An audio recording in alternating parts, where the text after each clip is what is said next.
ভোলা লক্ষ্মীপুর নৌরুটে ফেরি সংকটের কারণে পরিবহন পারাপারে সংকট দেখা দিচ্ছে। পর্যাপ্ত ফেরি না থাকার পাশাপাশি ডুবোচরের কারণে পারাপারে অতিরিক্ত সময় লাগছে, যে কারণে ঘাটের দুই পারে সবসময় শতাধিক যানবাহন আটকে থাকছে। কামরুল ইসলামের তথ্য ও ছবিতে প্রতিবেদন। ভোলার ইলিশা ঘাটের কাছে ও মঞ্জু চৌধুরী ফেরিঘাটের পাশের চর রমণীর এলাকায় মেঘনা নদীতে ডুবোচরের পাশাপাশি তীব্র নাব্য সংকট দেখা দিয়েছে। নৌপথে ডুবোচর জেগে ওঠায় ফেরি চলাচলে বিঘ্ন ঘটছে, যে কারণে ফেরিগুলোকে অতিরিক্ত পথ ঘুরে যেতে হচ্ছে, যা সময় ও খরচ বাড়াচ্ছে।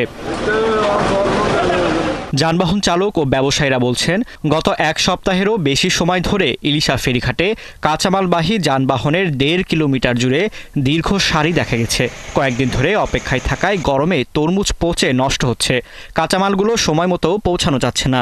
এতে করে লোকসানের আশঙ্কা করছেন ব্যাপারী ও চাষিরা। ওই যে নিজে পানি পড়তে আছে, মাল পয়সা এখন যাবো আমি ঢাকা আব্দুল্লাহপুর। আজকে 2 দিন আমি ঘাটে বসে রয়েছি, এখন পর্যন্ত কোনো ফেরি পাইতেছি না। একটা গাড়ি ভাড়া 60,000 70,000 টাকা গাড়ি ভাড়া, 50,000 টাকা গাড়ি ভাড়া, গাড়ি ভাড়াগুলো তো অবস্থা খারাপ। অপেক্ষায় থাকা যানবাহনের চালকরা বলছেন, ফেরিঘাটে বিশ্রামাগার, টয়লেট সংকটে চরম ভোগান্তিতে রয়েছেন তারা। এখানে ফেরি বাড়াইতে হবে, মানুষের হয়রানি কষ্ট, ড্রাইভারের জবে কষ্ট করতেছি আমরা। এখানে তো এগুলো তো আর কেউ দেখতেছে না আমাদেরকে। ভালো কোনো ওয়াশরুম নাই, ড্রাইভার ওয়াশরুমে যাবে এরকম কোনো লাইন সিচুয়েশন নাই, পার্কিং নাই। ড্রাইভার থেকে স্থানীয় যারা ব্যবসায়ী আছে তারা গালিগালাজ করে, অতিরিক্ত ভাষা গালি মারধর করতে যায়। বাংলাদেশ অভ্যন্তরীণ নৌ পরিবহন কর্পোরেশনের ইলিশা ফেরিঘাটের ব্যবস্থাপক কাউসার আহমেদ জানান, সমস্যা সমাধানে এই রুটে আরও একটি ফেরি যুক্ত করা হবে।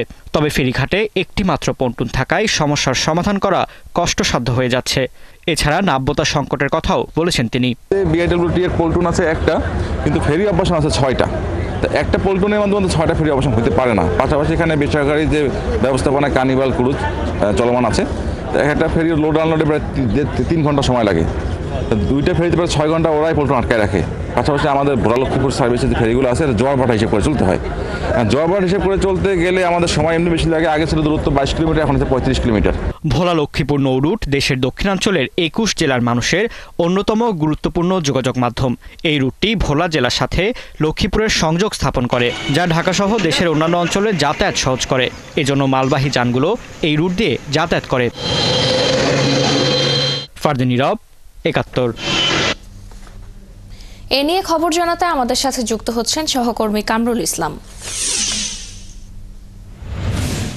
কামরুল, বর্তমানে ফেরিঘাটের অবস্থা কেমন দেখছেন এবং প্রশাসন কোনো পদক্ষেপ নিয়েছে কিনা জানাবেন, আর মানুষের ভোগান্তি কেমন দেখছেন?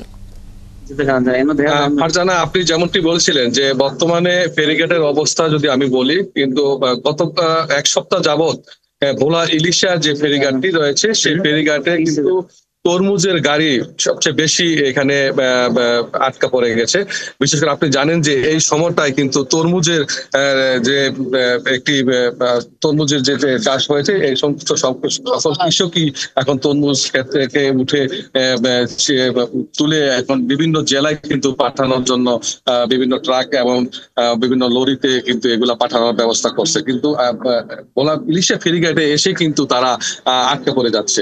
আপনি জানেন যে ভোলা ইলিশা ফেরিঘাটে এখানে গত কয়েকদিন আগে 4টি ফেরি চলাচল করতো, গতকালকে আবার একটি ফেরি বাড়ানো হয়েছে, 5টি ফেরি। কিন্তু আমি এই সকালবেলা এখানে এসে দেখেছি যে বর্তমানে এই সকাল থেকে একটি ফেরি ছেড়ে গিয়েছে।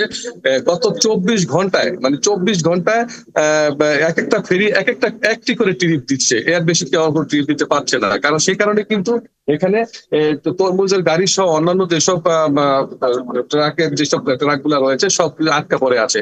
আমি সকাল থেকে দেখেছি প্রায় অর্ধ শতাধিকের বেশি গাড়ি আটকে আছে ভোলার এই ভোলা লক্ষ্মীপুর যে সড়কের উপরে কিন্তু গাড়িগুলা রাখা হয়েছে।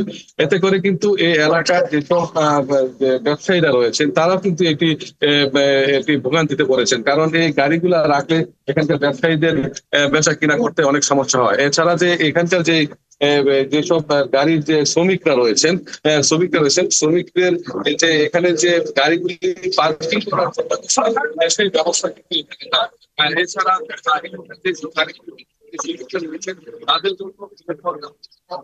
ধন্যবাদ কামরুল আমাদের সঙ্গে যুক্ত হওয়ার জন্য। দর্শক, ভোলা লক্ষ্মীপুর নৌরুটে ফেরি সংকটের খবর জানাচ্ছিলেন সহকর্মী কামরুল ইসলাম।